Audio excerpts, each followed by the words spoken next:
Bonsoir à tous, bienvenue dans cette nouvelle édition de BBC Info, voici les titres. Le pape François est arrivé au Caire pour une visite de 2 jours en Égypte, un voyage hautement symbolique placé sous le signe de la réconciliation religieuse. En France, la campagne de second tour de la présidentielle s'accélère. Les 2 candidats en lice enchaînent les tacles et les meetings. Marine Le Pen était à Nice sur la Côte d'Azur. Et puis, connaissez-vous l'histoire de l'île d'Akampene en Ouganda? Plus connue sous l'île de la punition, on y envoyait en pénitence les jeunes femmes qui tombaient enceintes avant le mariage. Le pape François est arrivé en Égypte pour une visite de 2 jours, une visite dans un contexte tendu et qui a pour objectif le rapprochement interreligieux. Au Caire, le souverain pontife a rencontré, vous le voyez, le président Al-Sisi et le grand imam de l'université d'Al-Azhar, référence de l'islam sunnite. Demain, il se rendra à Alexandrie, touché, tout comme la ville de Tanta, par des attentats qui avaient fait 45 morts le jour de la fête des Rameaux, le 9 avril dernier. La minorité copte d'Égypte est la plus importante communauté chrétienne du Moyen-Orient. Et cette visite papale lui est source de réconfort et d'espoir. Geneviève Sagno. Des scènes d'angoisse, des scènes de douleur au moment de l'enterrement des victimes de l'attaque. Le groupe État islamique a déclaré que les adorateurs de la croix sont ses proies préférées.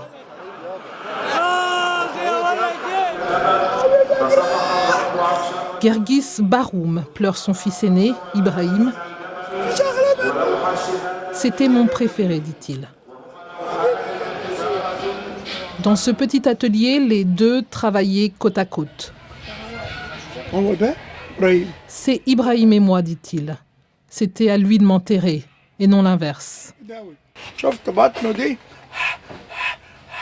Il essayait de respirer. Après cela, ils l'ont recouvert et l'ont envoyé à la morgue. Je l'ai vu de mes propres yeux.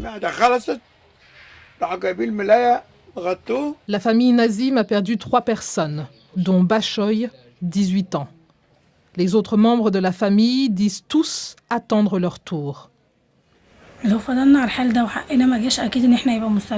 Si les choses ne changent pas et si nous ne récupérons pas nos droits, nous n'aurions alors aucun avenir ici. Vaut mieux mourir parce que nous n'avons pas d'endroit dans ce pays, dans les écoles ou dans les ministères. Nous n'avons aucune valeur. Depuis l'attaque, le cordon de sécurité dans la zone a été renforcé. Le gouvernement souhaite ainsi montrer qu'il protège la communauté chrétienne du pays. Mais beaucoup se demandent pourquoi la sécurité n'a pas été resserrée avant la dernière attaque. Pendant qu'ils prient pour leurs morts, les Coptes cherchent la consolation dans leurs croyances. Mais certains d'entre eux ont perdu confiance en leur président, Abdel Fattah al-Sisi, autrefois considéré comme un sauveur. Et la campagne d'entre-deux tours se poursuit en France avec un couac tout de même dans le camp de Marine Le Pen. Son successeur, intérimaire à la tête du Front National, a dû démissionner après des accusations de propos négationnistes. Marine Le Pen est allée convaincre son électorat hier soir à Nice, ville traditionnellement de droite. Les explications d'Olivier Weber. Elle tente depuis des années de dédiaboliser l'image du FN. Mais ce matin, au siège du parti, Marine Le Pen a dû répondre aux questions sur le passé prétendument négationniste de celui qui devait la remplacer à la présidence intérimaire du FN, Jean-François Jalc, obligé de démissionner. Je me suis mise en congé de la présidence du Front National. Les statuts indiquent que dans ces cas-là, c'est le premier vice-président qui est désigné.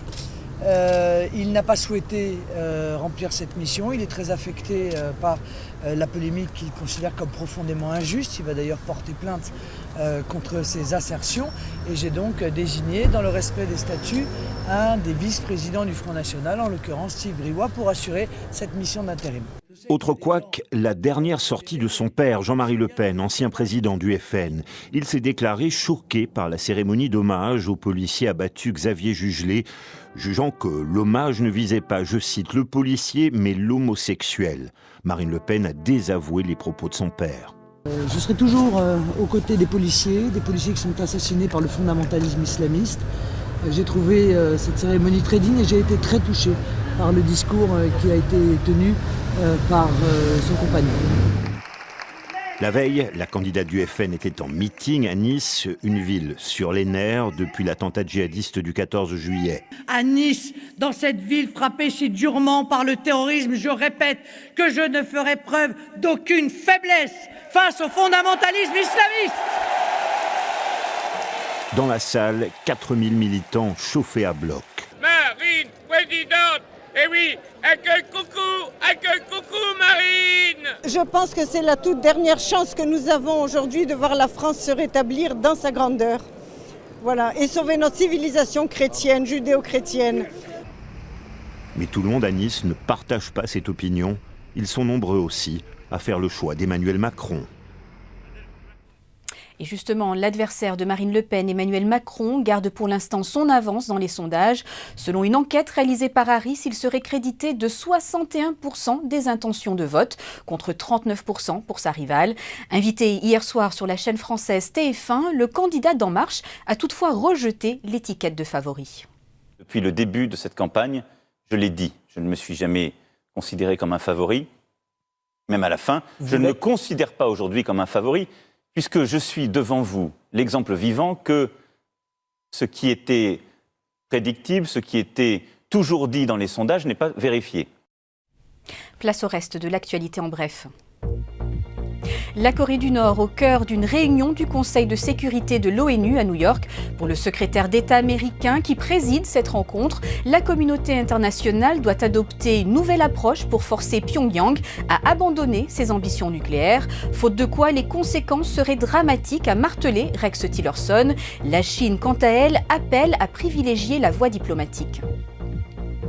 Le Brésil paralysé par une grève générale, la première en 20 ans, un mouvement très suivi puisque transports en commun, banques et l'enseignement sont interrompus. Les grévistes protestent contre les réformes sociales du président Michel Temer. Les autorités de l'État de Lagos au Nigeria annoncent avoir sauvé 200 bébés abandonnés au cours de l'année dernière. C'est une centaine de plus qu'en 2015. Des nourrissons souvent nés hors mariage ou dont les familles n'ont pas les moyens de s'occuper. Je vous le disais en titre, l'île d'Akampene ou l'île de la Punition, son nom évoque des souvenirs encore douloureux pour les femmes du sud-ouest de l'Ouganda. Pendant des siècles, les communautés y envoyaient les jeunes femmes qui tombaient enceintes sans être mariées jusqu'à ce qu'elles meurent de faim ou noyées en tentant de s'échapper. Moda Kitara Gabiroué est la dernière survivante de ce châtiment. Elle n'avait que 12 ans lorsqu'elle est arrivée sur l'île funèbre. Son récit avec Salma Bouchafra.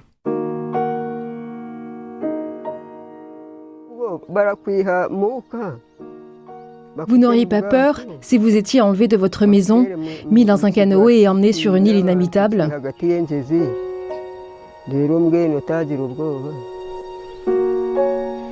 Après sa grossesse, Mauda a été abandonnée par sa famille sur l'île de la Punition. Abandonnée sans eau ni nourriture pour mourir sur cette petite île du lac Bunyonyi dans le sud-ouest de l'Ouganda. À cette époque, elle n'avait que 12 ans.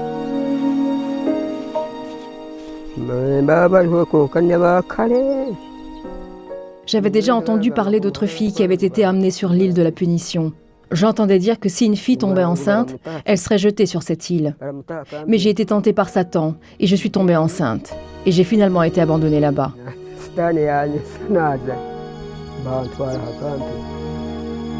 Les femmes qui tombaient enceintes hors mariage n'étaient plus considérées comme des épouses potentielles.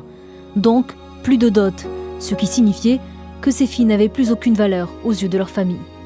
Mais les hommes, qui ne pouvaient pas payer une dot, venaient sur l'île pour choisir leur future épouse.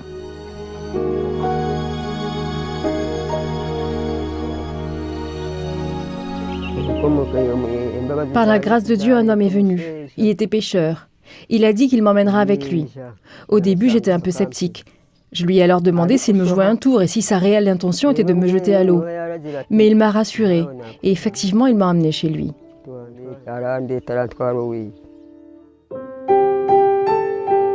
Mauda a vécu avec son mari jusqu'à le décès de ce dernier en 2001. Ils ont eu ensemble 6 enfants.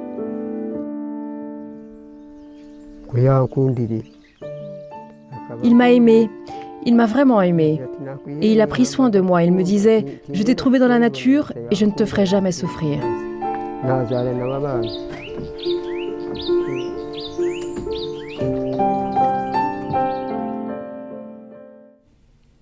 Et place à présent à l'actualité sportive avec du football et cette 35e journée de Première Ligue ce week-end.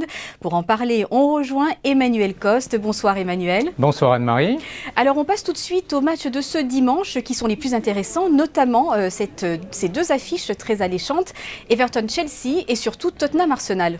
Écoutez, on a une fin de championnat, une fin de saison absolument passionnante, rien à voir avec ce qu'on avait connu la saison passée lorsque Leicester City caracolait en tête. On ne sait pas qui va gagner le titre, on ne sait pas qui terminera 3e et on ne sait pas quelle est l'équipe qui sera en dehors du top 6. Alors, vous l'avez dit, Everton-Chelsea. Pour le moment, c'est Everton qui est 7e et qui reçoit donc le leader Chelsea. Everton a intérêt, bien sûr, à gagner. Pourquoi ? Bien pour revenir dans le top 6, ce qui serait synonyme d'une place en Coupe d'Europe la saison prochaine, toujours très importante pour le prestige et aussi pour les caisses du club.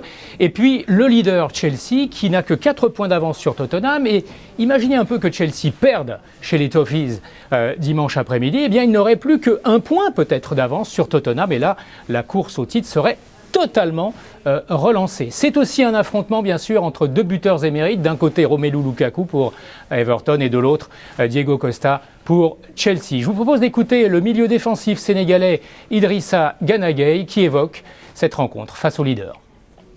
Ça ne va pas être un match facile parce que Chelsea c'est une très grande équipe, ils sont premiers pour le moment et perdre chez nous pourrait relancer le championnat. Donc ils vont venir ici pour tout faire pour gagner ce match. Mais voilà, nous aussi on est chez nous, on le sait.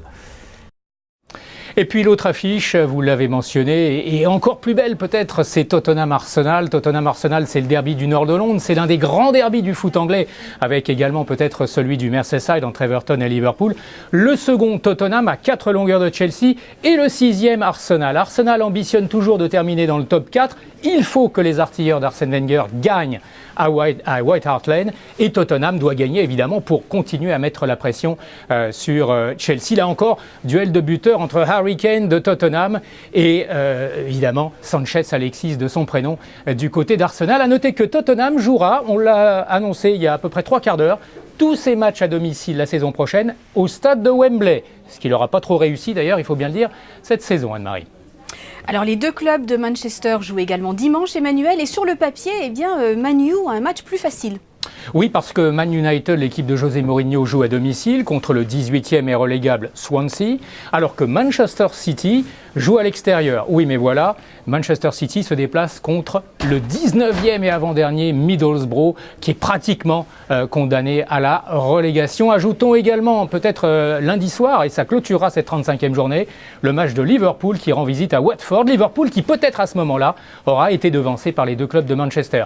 Et puis, je vous propose également de me retrouver à la radio, cette fois-ci demain après-midi dans Samedi Foot, pour le match en direct West Brom-Leicester City, le champion sortant, qui a bien besoin de points, Anne-Marie. Merci beaucoup Emmanuel. Et un mot de boxe avec ce combat très attendu du week-end. L'Anglais Anthony Joshua affrontera l'Ukrainien Vladimir Klitschko à Londres pour le titre de champion du monde des poids lourds. Alors les deux hommes, vous le voyez, se sont livrés aujourd'hui au rituel de la pesée. Anthony Joshua, tenant du titre, a des liens étroits avec l'Afrique puisque ses parents, je le rappelle, sont du Nigeria, où il a d'ailleurs passé son enfance. Il avait même souhaité représenter le pays au JO de 2012. Mais tenez-vous bien, les coachs nigérians l'avaient trouvé à l'époque pas assez bon. Et on se quitte avec le rêve des petits, mais aussi des grands et des très grands. Un musée de la crème glacée à Los Angeles, aux États-Unis. Alors, les adultes redeviennent des enfants avec ces gourmandises surdimensionnées, des cornets géants, une piscine remplie de faux vermicelles, et puis un côté très high-tech, puisqu'on peut être matché à la crème glacée de ses rêves. C'est la fin de ce journal. Je vous remercie de votre fidélité. À très bientôt.